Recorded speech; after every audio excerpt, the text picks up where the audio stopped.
이 시간 하나님 말씀을 제가 받들어 읽겠습니다.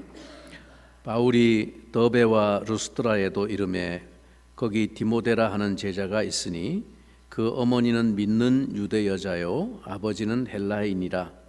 디모데는 루스드라와 이고니온에 있는 형제들에게 칭찬받는 자니 바울이 그를 데리고 떠나고자 할새 그 지역에 있는 유대인으로 말미암아 그를 데려다가 할례를 행하니 이는 그 사람들이 그의 아버지는 헬라인인 줄 다 알미러라. 여러 성으로 다녀갈 때에 예루살렘에 있는 사도와 장로들이 작정한 규례를 그들에게 주어 지키게 하니 이에 여러 교회가 믿음이 더 굳건해지고 수가 날마다 늘어가니라. 성령이 아시아에서 말씀을 전하지 못하게 하시거늘 그들이 부르기아와 갈라디아 땅으로 다녀가 무시아 앞에 이르러 비두니아로 가고자 애쓰되 예수의 영이 허락하지 아니하시는지라.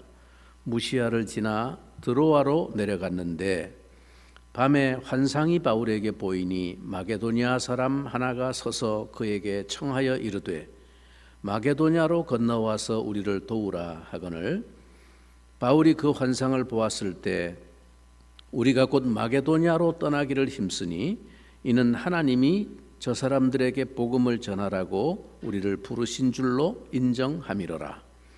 우리가 드로아에서 배로 떠나 사모드라게로 직행하여 이튿날 네아폴리로 가고 거기서 빌립보에 이르니 이는 마게도냐 지방의 첫 성이요 또 로마의 식민지라. 이 성에서 수일을 유하다가 안식일에 우리가 기도할 곳이 있을까 하여 문밖 강가에 나가 거기 앉아서 모인 여자들에게 말하는데 두아디라 시에 있는 자색 옷감 장사로서 하나님을 섬기는 루디아라 하는 한 여자가 말을 듣고 있을 때 주께서 그 마음을 열어 바울의 말을 따르게 하신지라. 그와 그 집이 다 세례를 받고 우리에게 청하여 이르되 만일 나를 주 믿는 자로 알거든 내 집에 들어와 유하라 하고 강권하여 머물게 하니라. 아멘.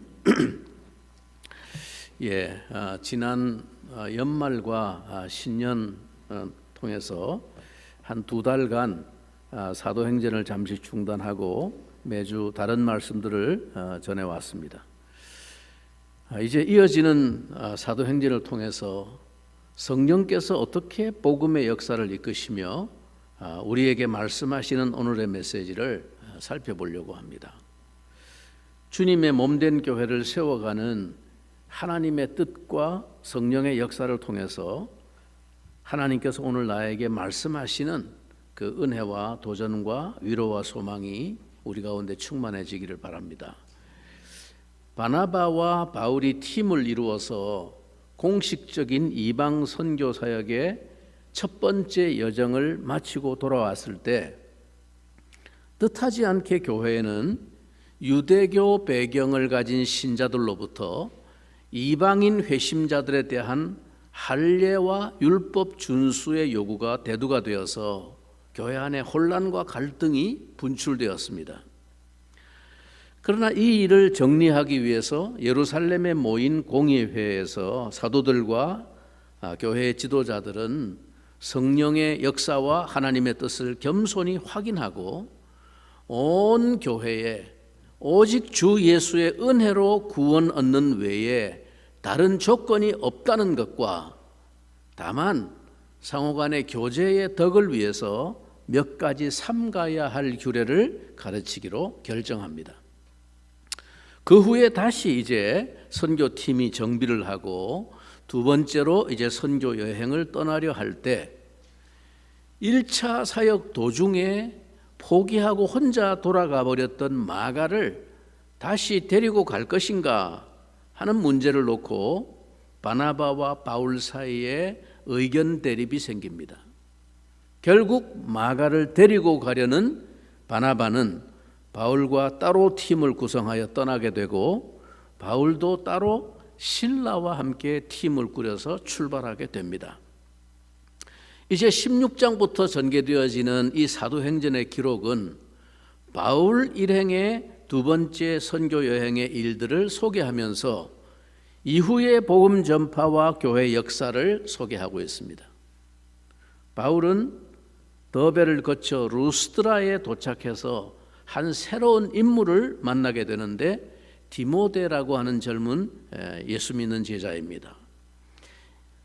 1차 선교 사역 중에 바울은 이곳에서 이 루스드라에서 날 때부터 걷지 못하는 사람을 걷게 하는 기적을 행한 바가 있습니다. 그 기적을 보고 그 성의 사람들이 바울과 바나바를 헤르메스와 제우스라고 생각을 하고 그들에게 희생 제사를 드리려고 하는 소동이 있었지요.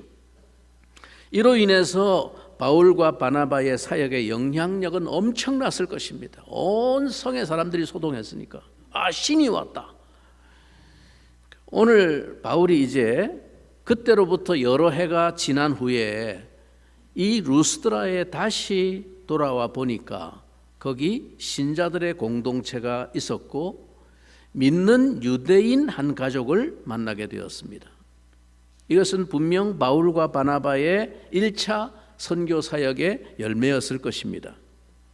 이 디모데의 어머니는 유니게라고 하는 여자인데 믿는 자였습니다. 그녀의 아들 디모데는 오늘 본문에 소개된 바와 같이 그 루스드라와 인근에 있는 이고니온 지역에 있는 형제들에게, 이 형제라는 말은 신자들을 말합니다. 교회 공동체를 말하죠. 그들에게 칭찬을 받는 자였다라고 말합니다.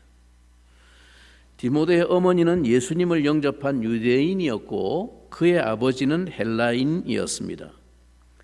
바울은 이 유대적인 배경과 헬라적인 배경을 동시에 갖고 있는, 그리고 형제들에게 칭찬받는 신실한 제자 디모데를 동역자로 삼으려고 했습니다. 디모데는 그가 살던 동네는 물론이고 인근 다른 도시들까지 소문이 날 정도로 그 신앙과 삶이 훌륭했습니다. 이것은 복음의 종으로서 또한 교회의 지도자로서 매우 중요한 자격이라고 성경은 강조합니다. 디모데전서 3장에도 보면 외인에게서도, 즉 교회 밖의 사람들에게도 선한 증거를, 좋은 평판을 얻은 자라야 할지니라 라고 말씀합니다. 신앙과 삶이 주변 사람들에게서 좋은 평판과 인정을 받는 것은 복음의 증인이 되어야 하는 우리 그리스도인들에게 아주 중요한 덕목임을 주목해야 합니다. 성도 여러분, 오늘 교회와 주변 사람들에게 나의 평판은 어떨까요? 오늘 이 디모데의 모습이 내 마음에 심어지는 도전과 표상이 되기를 바랍니다. 그런데 이 디모데는 모계 전통에 따라서 어머니가 유대인이기 때문에 유대인으로 인정되지만 아버지가 헬라인 이방인이었기 때문에 아직 할례를 받지 않은 상태였고, 이것은 앞으로 선교 사역에서 유대인을 상대하는데 걸림돌이 될 것이 분명하기에 그에게 할례를 받게 합니다. 따라서 이 할례는 유대인들이 주장하는 것처럼 구원받기 위한 조건으로 행한 것이 아니고 유대인과의 원만한 교제를 위한 준비였습니다.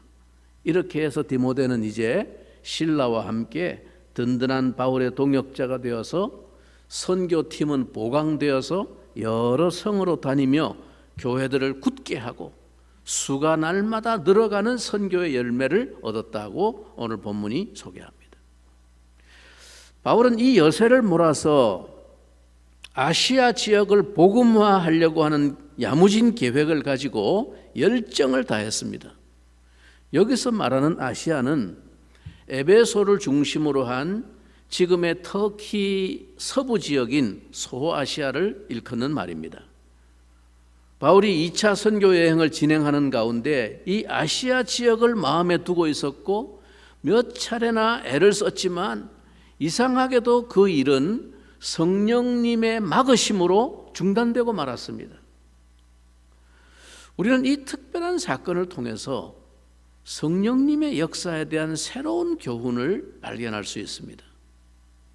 성령님의 역사는 궁극적으로 우리를 복음의 증인이 되게 하는 데 있습니다. 바울을 불러서 이방을 위한 사도가 되게 하시고 복음을 전파하게 하신 분도 성령님이십니다. 그래서 바울이 가는 곳마다 성령의 능력이 함께 하시고 복음의 역사가 나타나게 하셨습니다. 수많은 열매를 거두게 하셨습니다.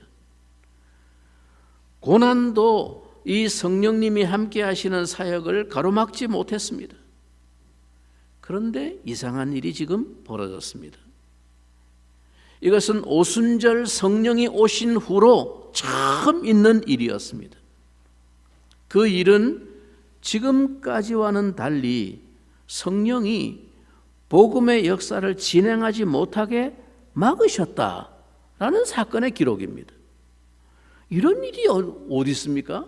성령은 복음의 역사를 위해서 우리를 복음의 증인이 되게 하시는 분인데 성령이 나서가지고 복음을 전하지 못하게 막으셨다. 그것도 한 번이 아니고 여러 번, 번번이 못하게 막으셨다. 여러분 6절, 7절을 한번 주목해 보시기 바랍니다. 오늘 본문 6절과 7절입니다. 성령이 아시아에서 말씀을 전하지 못하게 하시거늘. 누가요? 성령이 못하게 하셨다. 유대인들이 막은 게 아니고. 그래서 그들이 부르기아와 갈라디아 땅으로 다녀가 무시아 앞에 이르러 비두니아로 가고자 했을 때, 여기 다 아시아 지역에 있는 도시들의 이름입니다. 그쪽으로 가려고 또 애를 썼는데 또 뭐라고요? 예수의 영이 허락하지 아니하시는지라. 바울은 아마 에베소를 겨냥했던 것으로 보입니다. 확실히 에베소는 아시아 지역의 중심 거점이 될 만한 중요한 도시였습니다. 그런데 이를 막으시는 성령님의 역사로 인해서 약 3년 후에나 비로소 에베소를 방문할 수 있게 됩니다. 이제 남은 길은 다 가는 곳마다 내륙 지방의 도시들마다 전도하려고 가려고 하면 이상하게 성령님이 못 가게 하시고 막으시고, 그래서 이제는 무거운 마음으로 갈 곳이라고는 해변가로 이제 가는 길밖에 없어서 내려갔는데 할 수 없이 바다가 보이는 알렉산드리아의 드로아에 이르렀습니다. 지금의 이스탄불 근교에 있는 항구 도시입니다. 자, 이렇게 성령께서 바울 일행을 드로아로 몰아가신 이유는 하나님께서 다음 선교 여정을 위한 아주 중요한 계획을 가지고 계셨기 때문입니다. 그들은 이곳에 이르자 비로소 성령께서 적극적인 인도를 보이셨습니다. 자, 오늘 9절과 10절 말씀 우리 같이 한번 읽어보겠습니다. 9절과 10절입니다. 밤에 환상이 바울에게 보이니 마게도냐 사람 하나가 서서 그에게 청하여 이르되 마게도냐로 건너와서 우리를 도우라 하거늘, 바울이 그 환상을 보았을 때 우리가 곧 마게도냐로 떠나기를 힘쓰니 이는 하나님이 저 사람들에게 복음을 전하라고 우리를 부르신 줄로 인정함이로라. 성령님은 가게도 하시고 멈추게도 하십니다. 일하게도 하시고 이를 막으시기도 하십니다.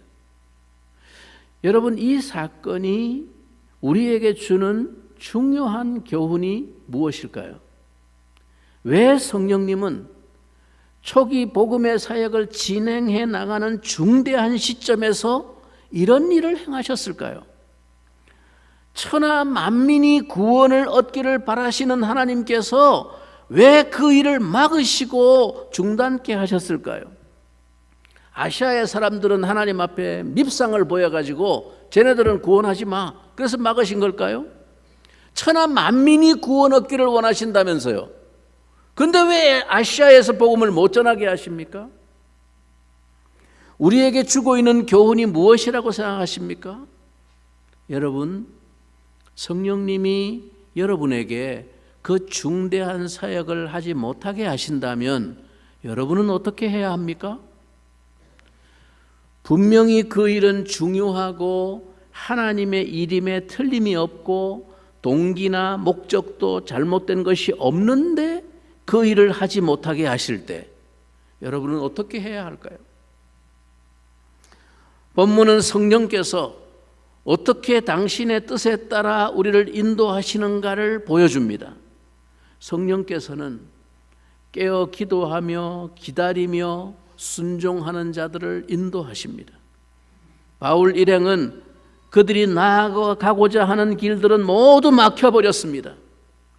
그러나 사실상 그때 그들은 가장 확실한 길로 인도받고 있었던 것입니다. 하나님은 그들이 알지 못하는 중에 그들의 발걸음을 하나님의 심오한 경륜 속으로 한 걸음씩 가까이 옮겨놓고 계셨던 것입니다. 설사 우리가 주님을 사랑하는 마음에서 선택한 길이라 할지라도 우리가 그 길로 가지 말아야 할 경우가 있습니다. 오히려 우리가 선택한 길이 아니라 할지라도 하나님께서 명하시고 인도하시는 길로 가야 합니다.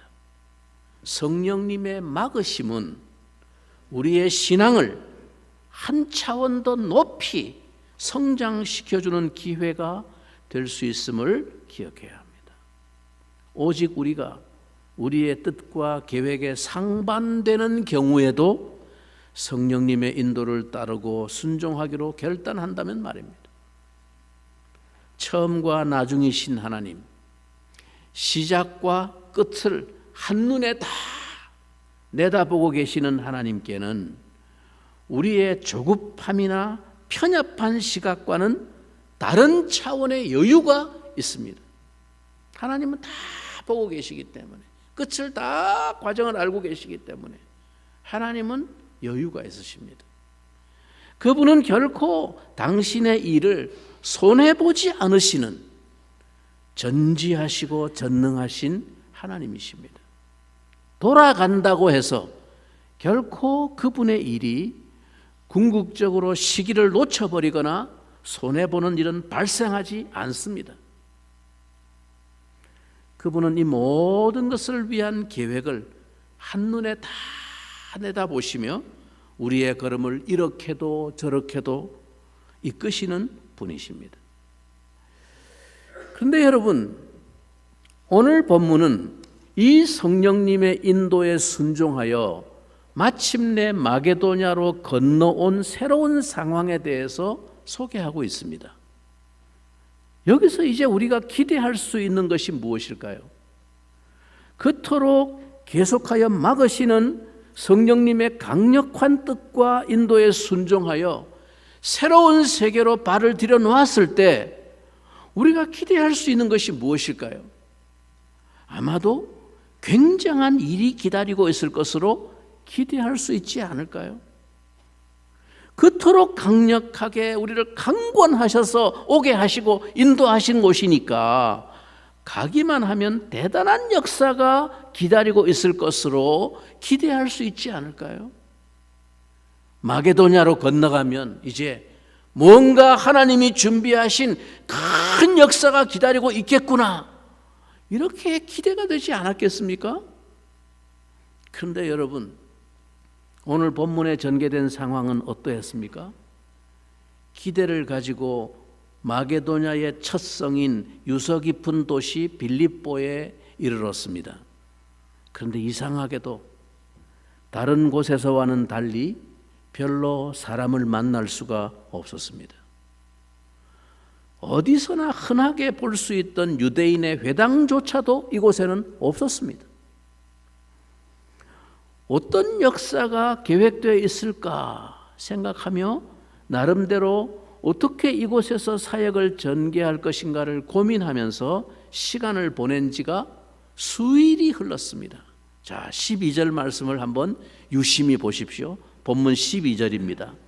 거기서 빌립보에 이르니 이는 마게도냐 지방의 첫 성이요 또 로마의 식민지라. 이 성에서 어떻게 해요?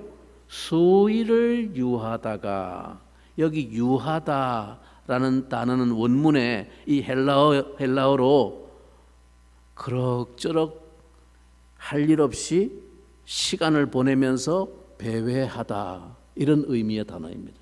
할 일이 없어가지고 그냥 기웃기웃 대회하면서 이렇게 시간을 보냈다는 거예요. 수일이 흐르는 동안 아무런 일도 일어나지 않았습니다. 어쩌면 바울의 마음이 답답해지기 시작했을 거라고 생각합니다. 아니, 하나님, 아시아에 복음을 전하려고 그렇게 애를 써도 못하게 그렇게 막으시고는 급히 마게도냐로 와서 도와달라는 환상을 통해서 우리를 이쪽으로 오게 하셔놓고 거기 순종해서 아시아 포기하고 왔는데 며칠이 지나도 뭐 사람 하나 만나서 전도할 기회도 없고, 내가 하나님의 뜻을 잘못 이해하고 온 거 아닌가? 이런 회의가 찾아올 수 있지 않았겠습니까? 그래서 바울은 다시금 조용히 성령님의 인도와 뜻을 확인하고 구하기 위해서 기도해야 되겠다라고 생각한 것 같습니다. 안식일이 되었을 때 어디에 기도할 만한 장소가 있는가 하고 찾아 나섰습니다. 13절, 안식일에 우리가 기도할 곳이 있을까 하여 문 밖 강가에 나가 거기 앉아서 모인 여자들에게 말하는데, 여러분, 때로 우리가 이처럼 성령께 순종한다고 하는 것은 우리의 기대와 전혀 다른 상황이 전개될 수도 있습니다. 순종만 하면 모든 것이 형통할 것으로 우리는 기대합니다만 그렇지 못할 때가 있습니다. 이때 우리는 무엇을 해야 할까요? 우리의 믿음을 흔드는 마귀의 소리에 마음을 내주어야 하겠습니까? 바울은 확실히 성령의 사람이었습니다. 성령의 사람이란 어떤 사람입니까? 성령의 확실한 음성과 환상이 보이는 때에 순종하는 것만으로 성령의 사람이라 할 수 없습니다. 아무런 성령의 음성이 들리지 않을 때도 성령의 인도를 기다리고 신뢰할 수 있는 사람이 성령의 사람입니다. 이것이 언제나 성령과 동행하는 사람의 자세입니다. 바울은 당혹감이나 의구심에 자기 마음을 내어 맡겨두지 않았습니다. 그 대신 그는 자기 마음을 보다 분명한 성령의 인도로 채우기 위해 기도하기를 원했습니다.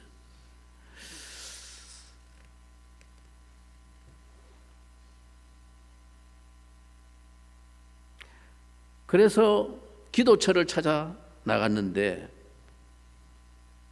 기도처라고 하는 말은 유대인들이 회당이 없을 때 안식일에 기도하기 위해서 모이는 장소를 기도처라고 불렀습니다. 유대인들은 남자 유대인들이 10명만 있으면 그곳에 회당을 지을 수 있습니다. 그게 유대의 법입니다. 근데 여기 회당이 없어서 기도처에서 그냥 강가에서 임시로 기도했다라는 얘기는 그 도성에 유대인이 없었다는 이야기입니다. 어떻게 유대교로 개종한 여자였는지 아니면 과부로 남은 여자였는지 모르지만 여자 몇 명이 그저 와서 기도하려고 모였다는 것이죠. 유대인들은 어느 곳이나 안식일은 그냥 지나가지 않습니다. 그래서 바울도 혹시 그렇게 만들어진 기도처라도 있나 하고 강가로 찾아 나간 겁니다. 왜 강가로 나갔을까요? 유대인들은 전통적으로 강가에 기도처를 만듭니다. 예배당 건물이 없을 때는 강가로 모입니다. 시내 복잡한 데 모이지 않고 강가에 모입니다.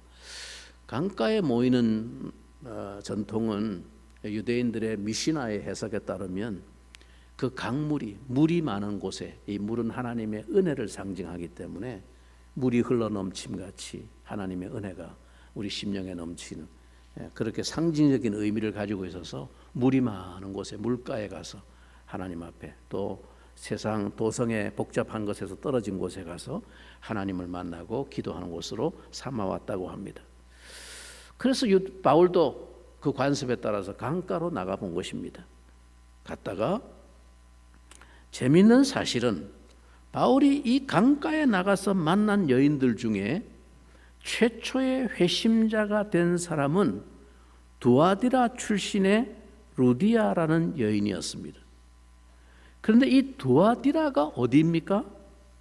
성령의 막으심과 강권하심에 이끌려 급히 드로아로 향할 때 부득이 그냥 지나칠 수밖에 없었던 아시아의 도시들 중에 하나였습니다. 에베소 근교에 있는 도시, 아시아의 도시 가운데 하나가 두아디라입니다. 즉 아이러니컬하게도 마게도냐 유럽 땅에 와서 얻은 첫 회심자는 유럽 사람이 아니라 아시아의 여인이었습니다. 성령께서는 결코 아시아의 사람들을 버리신 것이 아니었습니다. 여기에는 하나님의 심오한 섭리와 경륜이 있겠지만 그 중에 하나는 성령의 사역자로서의 바울을 위한 또 하나의 훈련이 포함되어 있었다고 생각합니다. 하나님은 바울을 이방의 사도로 보내시면서 권능을 주셔서 가는 곳마다 역사가 나타났습니다. 그러나 또한 그 열정을 가지고 자기 계획과 비전으로 전진하려고 하는 바울에게 성령으로 그 길을 막으시며 다른 길로 인도하심으로 이 역사를 주도하는 성령님께 항상 주목하도록 훈련하시는 것입니다. 하나님은 인종을 차별하시거나 어느 지역은 버리시기 위해서가 아니라 당신의 역사를 오직 당신의 뜻대로 이끄시고 거기 전적으로 순종하는 종들을 통해 일하시는 훈련의 과정이라는 것입니다. 하나님은 계획에 실수하지 않으시는 전지하시고 전능하신 만유의 주이십니다. 여러분, 이 교훈은 비단 복음 사역자에게만 해당되는 것이 아닙니다. 주님의 영광을 위해 살아가는 우리 신자의 모든 삶의 여정에서 우리가 기억해야 할 교훈입니다. 하나님이 함께 하셔서 우리의 삶의 열매가 나타나고 삶의 탄력을 받을 때 때로 우리의 걸음을 막으시는 성령님의 뜻을 묵상하시기를 바랍니다. 그리하여 내 인생의 주도권이 내게 있지 아니함을 다시 한번 되새기면서 내 생각과 다른 인생의 경로에도 하나님의 뜻이 계심을 믿고 전적으로 하나님의 주권 앞에 순종할 수 있는 삶의 훈련이 신자에게 반드시 있어야 한다는 것입니다. 여기 성령의 예비하신 역사가 있었습니다. 그 말씀을 듣는 중에 루디아라는 한 여인의 마음을 성령께서 여셨습니다. 14절에 두아디라시에 있는 자색 옷감 장사로서 하나님을 섬기는 루디아라는 한 여자가 말을 듣고 있을 때 주께서 그 마음을 열어 바울의 말을 따르게 하신지라. 바울이 전하는 주의 말씀을 들을 때 성령께서 루디아의 마음을 여셨습니다. 여러분, 은혜가 어떻게 임합니까? 성령께서 말씀을 들을 때 내 마음을 열어주셔야 합니다. 저는 오늘 우리에게도 이런 역사가 임하기를 간절히 소원합니다. 말씀을 듣는 이 시간에 내 영혼의 문을 성령께서 열어주시기를 간절히 기도하시기 바랍니다. 그리고 그녀는 성령의 감동하심에 자기 마음을 순종하였습니다. 성령께서 그 마음의 문을 두드리실 때 그녀는 자기 마음의 문을 열고 응답했다는 것입니다. 이 시간 성령께서 말씀을 듣는 여러분의 마음을 여실 때 여러분의 응답이 있고 반응이 있어야 합니다. 그때 은혜의 역사가 일어나는 것입니다. 오늘 원문의 기록을 영어 성경에서는 to respond, 반응했다는 것입니다. 성령께서 루디아의 마음을 여실 때 그 말씀을 따르기로 루디아가 그 말씀에 반응했다는 것입니다. 응답했다는 것입니다. 여러분, 하나님의 은혜의 역사는 성령의 감동에 우리의 마음이 응답할 때 일어나는 것입니다. 이것이 회심입니다. 이 한 여인의 회심으로 주께서 당신의 복음을 확장하는 데 사용하실 빌립보 교회가 태동하게 되었습니다. 바로 루디아의 가정에서 빌립보 교회는 출발하게 되었고, 이 교회는 유럽 선교의 출발이 되었습니다. 빌립보 교회는 끝까지 바울의 선교 사역을 위해 물질적인 지원을 아끼지 않았던 교회입니다. 루디아는 예수님을 따라다니면서 자신의 재물로 예수님과 제자들을 섬겼던 그 여인들과 같은 헌신된 성도였습니다. 한 여인의 열린 마음은 하나님의 크신 역사에 대한 발판이 되었습니다. 여러분, 한 사람을 가볍게 생각하지 마시기 바랍니다. 빌립보에서는 바울의 전도를 통해 수많은 사람들이 회심한 것이 아닙니다. 성령님은 루디아 한 여인의 마음을 여셨습니다. 하나님의 역사는 한 사람으로 시작됩니다. 한 사람의 마음이 전적으로 성령의 감동에 응답하기만 하면 주께서는 이것을 크신 역사의 교두보로 사용하여 놀라운 일들을 이루어 가심을 믿으시기 바랍니다. 지금 이 말씀은 기독교가 아시아에서 유럽으로 넘어간 시점을 기록한 것으로 오늘날 기독교적인 유럽 문명이 탄생하게 된 계기를 보여줍니다. 강가에서 남자 서너 명하고 여자 몇 명이 둘러앉아 무엇인가 이야기를 주고받는 이 모습을 보면서 저 장면이 앞으로 2000년 후에 기독교 서구 문명을 꽃피우는 하나의 출발점이 될 것이라고 누가 상상이나 했겠습니까? 아시아를 앞지르고 아프리카를 앞지르고 결국에는 모든 문명을 앞질러 세계를 지배하게 될 문명이 지금 이곳에서 일어나고 있는 것을 눈치챈 사람이 누가 있었겠습니까? 온 세계를 복음화하는 큰 불꽃이 저 조그만 강가의 모임에서 점점 피어오르는 것을 그 시간 강가를 지나가는 사람들 중에 어느 누가 알아차릴 수 있었을까요? 너무나 위대한 역사가 지극히 초라한 데서 시작되었습니다. 오늘 여러분을 향해 성령께서 말씀하시는 메시지가 무엇입니까? 오늘 이 자리에 있는 보잘것없어 보이는 여러분 한 사람의 성령께 대한 순종과 헌신이 이렇게 주께 쓰일 수 있게 되기를 바랍니다. 역사는 성령께 청종하는 한 사람에게서 시작됩니다. 주 인도 따라 걷는 길에는 결코 실패가 없습니다. 이와 같은 축복이 여러분 한 사람 한 사람에게 일어나기를 주님의 이름으로 축원합니다. 우리 같이 한번 기도하겠습니다. 루디아의 마음을 여셔서 놀라운 성령의 역사에 불길을 일으키셨던 주님, 오늘 이 시간 나의 마음을, 말씀을 듣는 시간 나의 마음을 열어주시옵소서. 성령이 내 마음을 여시고 흔드시는 그 순간 내 마음이 응답하게 하시고 반응하게 하시고 순종할 수 있게 해주시옵소서. 내 인생의 걸음을 내 생각과 달리 인도하시는, 그러나 하나님의 전적인 주권을 신뢰하면서 순종해 나가는 걸음이 되게 하여 주시옵소서. 나 한 사람의 응답과 순종을 통해서 하나님이 일으키실 놀라운 불길을 하나님 우리로 하여금 내다볼 수 있도록 은혜 베풀어 주시옵소서. 우리 교회에 나 한 사람으로 말미암은 이 역사의 불길이 시작되어질 수 있도록 하나님 내 마음을 먼저 열어 주시옵소서. 우리 한번 동성으로 잠시 기도하겠습니다.